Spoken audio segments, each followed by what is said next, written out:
नमस्ते दोस्तों। तो सर्दियों का मौसम आ गया है और इस मौसम में हम सबसे ज्यादा कफ से परेशान रहते हैं, कोल्ड से परेशान रहते हैं, क्योंकि हमारी इम्यूनिटी काफी ज्यादा वीक हो गई होती है।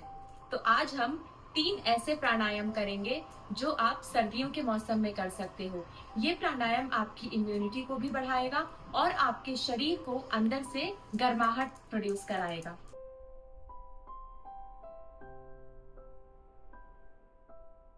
ये प्राणायाम आप दिन के किसी भी समय कर सकते हो, सुबह भी कर सकते हो, दोपहर में भी कर सकते हो और शाम को भी कर सकते हो। बट मेक श्योर करो कि जब आप ये प्राणायाम कर रहे हो तो आपका पेट खाली हो। इसका मतलब डिनर के तुरंत बाद आप ये प्राणायाम नहीं कर सकते, लंच के तुरंत बाद और ब्रेकफास्ट के तुरंत बाद नहीं कर सकते। अपने पेट को खाली रखना है सो दैट वो जो हीट प्रोड्यूस होगी आपके बॉडी में, आपके पेट में, वो प्रॉपर आपको फील होना स्टार्ट हो जाए। तो चलिए शुरू करते हैं आज के 3 प्राणायाम जो आप सर्दियों के मौसम में कर सकते हो। हम शुरू करेंगे कपाल भाती शुद्धि क्रिया से। हाँ, कपाल भाती एक शुद्धि क्रिया है और ये प्राणायाम नहीं है।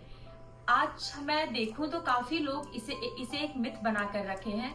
लोग कहते हैं कपाल भाती प्राणायाम है, लेकिन कपाल भाती प्राणायाम नहीं है। ये एक शुद्धि क्रिया है क्योंकि ये आपके बॉडी को अंदर से क्लीन करता है और आपका इम्यून सिस्टम काफी ज्यादा स्ट्रांग करता है। बेसिकली कपाल भाती का मतलब क्या है? कपाल भाती का मतलब है, कपाल मतलब फोरहेड और भाती मतलब शाइनिंग। इट मीन्स कपाल भाती करने से आपका फोरहेड काफी ज्यादा शाइन करना स्टार्ट कर देता है और ऑब्वियसली आपके इम्यून सिस्टम को भी काफी ज्यादा स्ट्रांग बनाता है। अब हम जानेंगे कपाल भाती करते कैसे हैं। कोई भी प्राणायाम आप कर रहे हो, अगर आपके प्राणायाम का तरीका सही नहीं है तो उसका बेनिफिट तो आपको पक्का नहीं मिलेगा, बट नुकसान जरूर होने वाला है। तो सबसे पहले हम जानेंगे कपाल भाती करते कैसे हैं। कपाल भाती करने के लिए सबसे पहले आपकी रीढ़ की हड्डी, जो आपका स्पाइन है, वो स्ट्रेट होना चाहिए। आप इस तरह से स्लाउच होके नहीं बैठ सकते क्योंकि हमारे बॉडी में चक्रास होते हैं और चक्रास को एक प्रॉपर अलाइनमेंट में होना काफी ज्यादा जरूरी है। आपका फोरहेड, आपका चिन और आपका चेस्ट एक लाइन में होना चाहिए जब आप कपाल भाती शुद्धि क्रिया करते हो। तो सबसे पहले आपको आपकी रीढ़ की हड्डी को सीधा रखना है। दूसरा स्टेप, आप अपने फिंगर्स को ज्ञान मुद्रा में रख सकते हो। एक मुद्रा अटेन करना कपाल भाती के टाइम पे काफी ज्यादा जरूरी है। फिर अपने फिंगर को मुद्रा में रखना है आपको। कपाल भाती में बेसिकली एक्सलेशन पे ज्यादा फोकस करना है और कपाल भाती में जब आप एक्सलेशन में स्ट्रोक्स देना स्टार्ट करोगे तो वो आपके पेट से नहीं आएगा, आपके चेस्ट से नहीं आएगा, वो आपके पेल्विस से आएगा। ओके, तो आपका जो एक्सलेशन होता है वो काफी ज्यादा तेज होना चाहिए। अगर किसी को ब्लड प्रेशर का प्रॉब्लम है, हाई बीपी और लो बीपी, या कुछ लोग अगर माइग्रेन से ज्यादा परेशानी में है, तो ऐसे लोग कपाल भाती का प्राणायाम या तो अवॉइड करें या तो अंडर गाइडेंस करें, या तो जो आपके राउंड्स हैं वो अपने राउंड्स को मेंटेन रखें।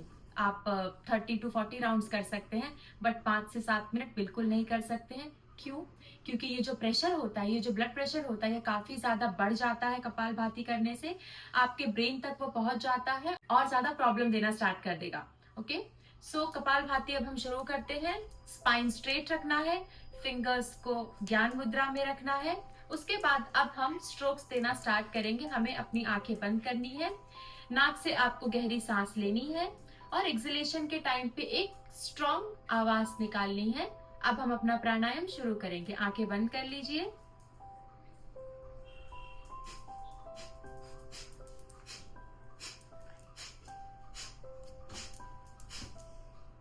तो जब आप मूवमेंट करेंगे तो आपको ध्यान देना है आपका चेस्ट, आपकी पूरी बॉडी मूव नहीं होगी, आपका सिर्फ और सिर्फ पेल्विक मूव होगा। कपाल भाती के काफी सारे फायदे हैं, बट ठंडियों के लिए कुछ फायदे हैं जो मैं आपको बताना चाहूंगी। कपाल भाती आपके बॉडी से टॉक्सिन्स को निकालता है। इट मीन्स आपके बॉडी को इंटरनली वो क्लीन करता है। दूसरा और सबसे स्ट्रॉन्ग फायदा ये है कि कपाल भाती आपके बॉडी को अंदर से गर्मी प्रोड्यूस करवाता है। मतलब आपके बॉडी को अंदर से हीट प्रोड्यूस करवाता है। उसी हीट की वजह से आपको ठंडी में गर्मी लगना स्टार्ट हो जाता है और आप काफी ज्यादा बेटर फील करने लगते हो। थर्ड बेनिफिट जो है कपाल भाती का वो ये है कि ये आपका इम्यून सिस्टम काफी ज्यादा स्ट्रॉन्ग कर देता है। और अगर आपकी इम्यूनिटी काफी ज्यादा स्ट्रॉन्ग है तो आपको हो सकता है बीमारियां कम हो और आप बेटर फील करना स्टार्ट कर दो अपनी लाइफ में। दूसरा प्राणायाम जो हम करने वाले हैं वो है भस्त्रिका प्राणायाम। भस्त्रिका का मतलब बेसिकली होता है बेलोस। भस्त्रिका प्राणायाम करने से आपके बॉडी में ऑक्सीजन सबसे ज्यादा प्रोड्यूस होता है, जिसकी वजह से आपके बॉडी में हीट प्रोड्यूस होना स्टार्ट हो जाता है। भस्त्रिका प्राणायाम करने के लिए आप वज्रासन में भी बैठ सकते हैं, आप पद्मासन भी में भी बैठ सकते हैं और आप सुखासन में भी बैठ सकते हैं। किसी भी पोस्चर में बैठे, बस आपको ध्यान देना है कि आपकी रीढ़ की हड्डी काफी ज्यादा सीधी होनी चाहिए।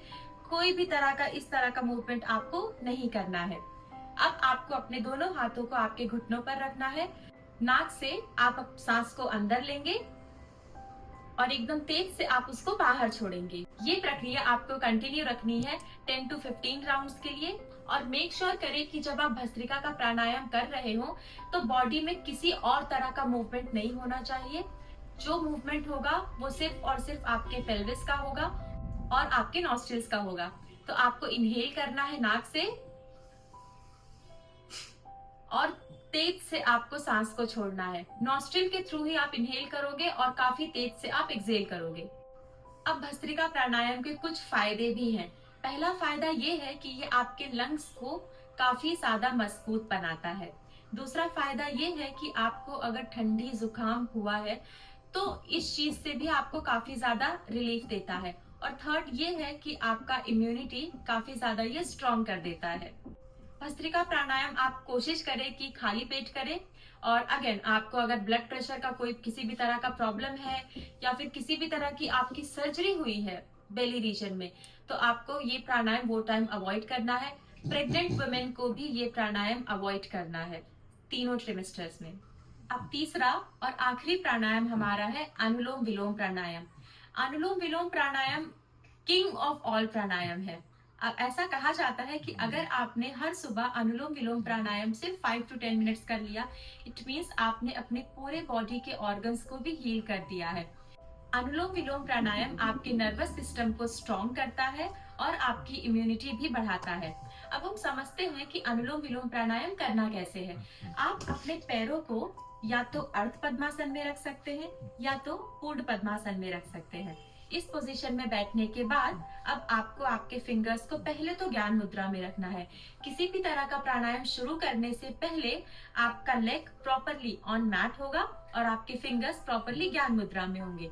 दूसरा स्टेप ये है कि आपकी रीढ़ की हड्डी, अगेन आपका स्पाइन सीधा होना चाहिए।